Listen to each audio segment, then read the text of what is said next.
Welcome to GK current affairs point friends. I hope आप लोग अच्छे होंगे। तो आज का ये मैं क्लास स्टार्ट करता हूँ। नेवी एमआर का साइंस का टेस्ट है, ज़्यादा समय आपका वेस्ट नहीं करूँगा।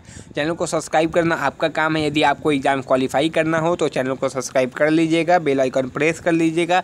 नेवी एमआर की तैयारी इससे बेस्ट कोई भी यूट्यूब चैनल पर नहीं हो सकती। यदि आप पहली बार आए हैं तो ज़रूर प्लेलिस्ट को विजिट करें, देखिए आपका कितना 70 to 80% सिलेबस एड नोटिफिकेशन आने से पहले ही मैंने ख़त्म करा दिया है एंड उससे ज़्यादा मैंने प्रैक्टिस भी करा रखी है। पहला क्वेश्चन है, टेस्ट का मार्क्स कमेंट करके आपको बताना है, बस ये ज़रूर कर दीजिएगा। निम्न में से कौन सी अंतस्रावी ग्रंथि नहीं है? मतलब अंतस्रावी ग्रंथि नहीं है। पहला ऑप्शन है एड्रिनल, दूसरा अग्नाशय, तीसरा पीयूष और चौथा थायराइड। तो चलिए इस क्वेश्चन का जो सही जवाब है वो कौन सा होगा? तो चलिए इस क्वेश्चन का जो सही जवाब है वो अग्नाशय जो है अंतस्रावी ग्रंथि नहीं है। नेक्स्ट क्वेश्चन है, एक सामान्य मनुष्य में कितना रक्त होता है? सामान्य मनुष्य में कितना रक्त होता है? 4 से 5 लीटर, 15 से 20 लीटर, 10 से 15 लीटर या 20 से 25 लीटर। तो एक सामान्य मनुष्य में 4 से 5 लीटर रक्त होता है। एक मनुष्य में रीढ़ तंत्रिकाओं की कितने जोड़े पाए जाते हैं?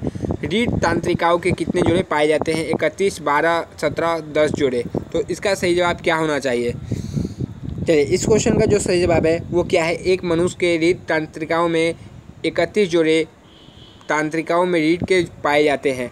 रक्त का दबाव मापने में काम आता है इलेक्ट्रोकार्डियोग्राम, स्टेथोस्कोप, स्फिग्नोमैग्नेटोमीटर या नाड़ी दर। तो इस क्वेश्चन का सही जवाब क्या होना चाहिए? तो इस क्वेश्चन का सही जवाब आप लोगों का स्फिग्नोमैग्नेटोमीटर जो है रक्त का दबाव मापने में काम आता है। नेक्स्ट क्वेश्चन की तरफ चलते हैं। वह धमनी जो ऑक्सीजनित रक्त नहीं लेती है वह धमनी जो ऑक्सीजनित रक्त को नहीं लेती है? फुसफुसीय धमनी, कैरोटिड धमनी, ग्रसनीय धमनी या देहगुणीय धमनी।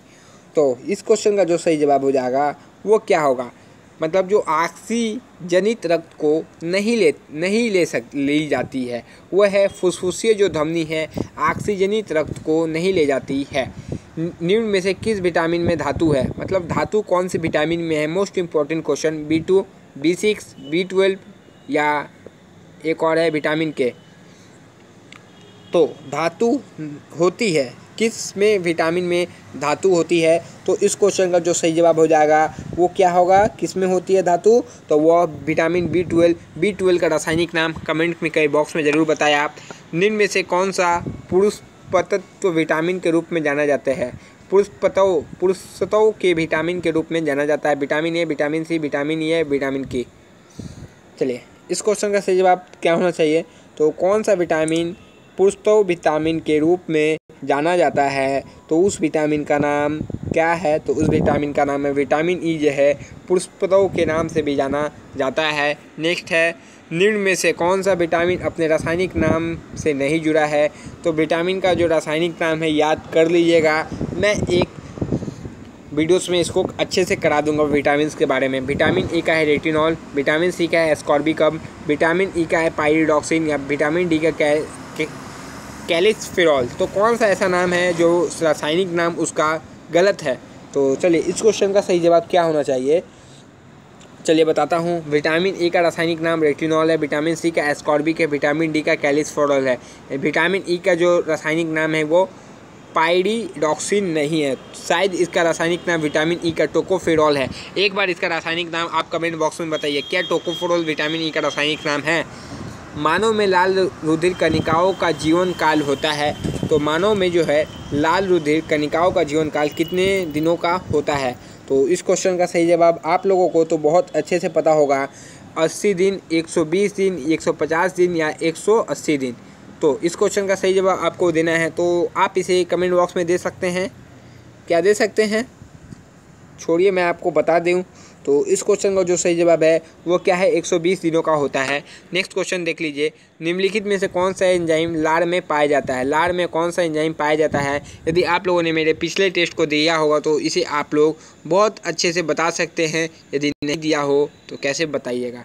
पहला ऑप्शन है पेप्सिन, दूसरा ऑप्शन है टाइलिन, ट्राइप्सिन या क्राइमोटाइप्सिन। तो लार में पाया जाने वाला एंजाइम का नाम है, कौन सा एंजाइम है जो लार में पाया जाता है? तो टाइलिन जो एंजाइम है वो मनुष्य के लार में पाया जाता है, जो भोजन पचाने में सहायक होता है। मानव रुधिर का एक ऊतक है, मानव रुधिर एक ऊतक है, मांसपेशीय ऊतक है, एपिथेलियम ऊतक है, संयोजी ऊतक है या तंत्रिका ऊतक है? तो इस क्वेश्चन का जो सही जवाब हो जाएगा वो क्या होगा? तो एक संयोजी ऊतक है, मानव रुधिर एक संयोजी ऊतक है। मानव मस्तिष्क का भार होता है लगभग, जो मानव मस्तिष्क का भार लगभग होता है 400 ग्राम, 1400 ग्राम, 140 ग्राम या 1800 ग्राम। तो इस क्वेश्चन का जो सही जवाब हो जाएगा वो आप मुझे कमेंट बॉक्स में बताएं। 437 नंबर आपका कमेंट बॉक्स के लिए होमवर्क, पहला क्वेश्चन होमवर्क आज का सेशन का। नेक्स्ट है, टमाटर का रंग लाल क्यों होता है? तो ये क्वेश्चन बहुत बेसिक क्वेश्चन है, आपके एग्जाम्स में कभी काल दे दिया जाता है। ल्यूकोप्लास्ट के कारण, क्लोरोफिल के कारण, क्लोरोप्लास्ट के कारण या क्रोमोप्लास्ट के कारण? तो इस क्वेश्चन का जो सही जवाब क्या होना चाहिए? टमाटर का जो रंग होता है वो लाल किसके कारण होता है? वो क्रोमोप्लास्ट के कारण टमाटर का जो रंग होता है वो लाल रंग होता है। नेक्स्ट क्वेश्चन है, आंसू किस ग्रंथि का स्त्राव है? आंसू जो है किस ग्रंथि का एक स्त्राव है? सीबेशियस ग्रंथि, स्वेद ग्रंथि, अश्रु ग्रंथि या अंतस्रावी ग्रंथि? तो चलिए इस क्वेश्चन का सही जवाब आपको बेसिकली देना है, आंसू किस ग्रंथि का स्त्राव है? स्राव। तो इस क्वेश्चन का जो सही जवाब हो जाएगा वो क्या है? वो एक अश्रु ग्रंथि का स्राव है। नेक्स्ट क्वेश्चन क्या है, मनुष्य के रुधिर में हीमोग्लोबिन का सामान्य स्तर होता है।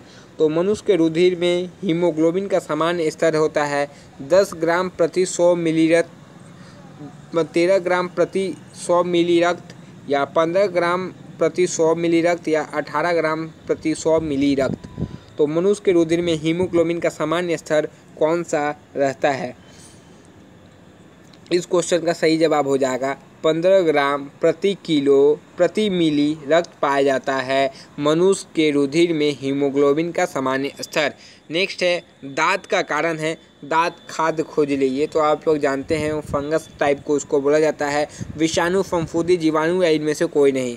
दाद एक बहुत ख़राब बीमारी है, बहुत दिक्कत करती है हो जाने से। तो चलिए इसका सही जवाब बताइए, दाद का कारण क्या है? वायरस के कारण क्या दाद होता है?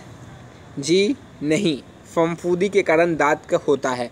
नेक्स्ट क्वेश्चन की तरफ चलते हैं। निम्न में कौन सा जल जनित रोग नहीं है? जल जनित रोग नहीं है, जल जनित रोग नहीं है। आंत्र, ज्वर, अमीबा, पेचिश, हैजा या दम्मा? तो इस क्वेश्चन का जो सही जवाब हो जाएगा वो क्या होगा? वो होगा दम्मा जो है एक जल जनित रोग नहीं है। नेक्स्ट क्वेश्चन है, जिस जीवाणु के कारण क्षय रोग होता है, क्षय रोग होता है किस जीवाणु के कारण? पहला ऑप्शन है mycobacterium tuberculosis, mycobacterium lepra, Puccinia Gramineae या स्ट्रेप्टोमाइसिस के बीज। तो किस जीवाणु के कारण क्षय रोग होता है?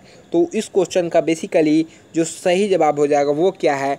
माइक्रोबैक्टीरियम ट्यूबरकुलोसिस के कारण क्षय रोग होता है। नेक्स्ट क्वेश्चन है, एंटी अमीबा हिस्टोलिका के कारण होते हैं। एंटी अमीबा हिस्टोलिका का कारण क्या है? पहला ऑप्शन है वायरल बुखार, गल्फर, अमीबा पेचिस या फेफड़े का कैंसर। तो इस क्वेश्चन का सही जवाब क्या हो जाएगा? चलिए इस क्वेश्चन का सही जवाब आप लोगों को बताया जा रहा है। तो इस क्वेश्चन का सही जवाब हो जाएगा वो क्या होगा? अमीबा पेचिस के कारण ही एंटी अमीबा हिस्टोलिका होता है। तो सही जवाब याद रखिएगा, एंटी अमीबा हिस्टोलिका के कारण होता है। और आज का आखिरी क्वेश्चन, देन आपको क्या करना है? आखिरी क्वेश्चन के बाद आपको ये बताना है कि आपका कमेंट में मार्क्स बताना है। और जो क्वेश्चन आपको होमवर्क दिया जाता है उसको कमेंट बॉक्स में ज़रूर बताएं। निम्न में से कौन सा रोग असाध्य है? छोटी चेचक, क्षय, लकवा या एड्स? तो इस क्वेश्चन का सही जवाब क्या होना चाहिए? 10 सेकंड का समय दिया जा रहा है इस क्वेश्चन के लिए आपको। तो चलिए इस क्वेश्चन का सही जवाब बताने का समय आ चुका है। असाध्य रोग है एड्स, एक असाध्य रोग है। एड्स का फुल फॉर्म, एड्स का टेस्ट जो होता है उस टेस्ट का नाम बताइए। देखिए 8 से कितने क्वेश्चन बनते हैं। किस वायरस के कारण होता है वो बताइए, जिस वायरस के कारण होता है। ठीक है, फुल फॉर्म बताना है। टेस्ट किस टेस्ट के कारण, कौन सा टेस्ट होता है एड्स में, वायरस बताना है। एंड एड्स दिवस कब मनाया जाता है। ठीक है, एड्स दिवस कब मनाया जाता है। 4 से 5 क्वेश्चन एड्स से पूछा हूँ। एक नीचे कमेंट में एक एड्स बना के उसमें चारों का आंसर लिख दीजिएगा एक साथ। तो आज का क्लास यहीं समाप्त होता है। तो कमेंट बॉक्स में अपना मार्क्स बताइएगा। देखिए 10 मिनट में ही मैंने 25 क्वेश्चन करा दिया। आप लोग बोल रहे थे जल्दी जल्दी कराने, इसलिए मैं जल्दी जल्दी कराया, ज़्यादा समय आप लोगों को दिया नहीं हूँ। तो 25 क्वेश्चन 10 मिनट सही समय है। तब तक के लिए जय फ्रेंड, नेक्स्ट वीडियो में आपसे मिलते हैं। पिछला टेस्ट नहीं दिया हो तो पिछला टेस्ट दे दीजिएगा। एंड यदि आप लोगों ने चैनल को सब्सक्राइब नहीं किया हो तो चैनल को सब्सक्राइब कीजिएगा। एंड अपने फ्रेंड्स को शेयर कीजिए। आप लोग अपने फ्रेंड्स को शेयर कीजिए जिससे सभी का हेल्प हो सके। किसी का हेल्प कीजिएगा तो आपका भी हेल्प होगा, ये याद रखिएगा। तब तक के लिए जय हिंद। नेक्स्ट वीडियो में आपसे मिलेंगे।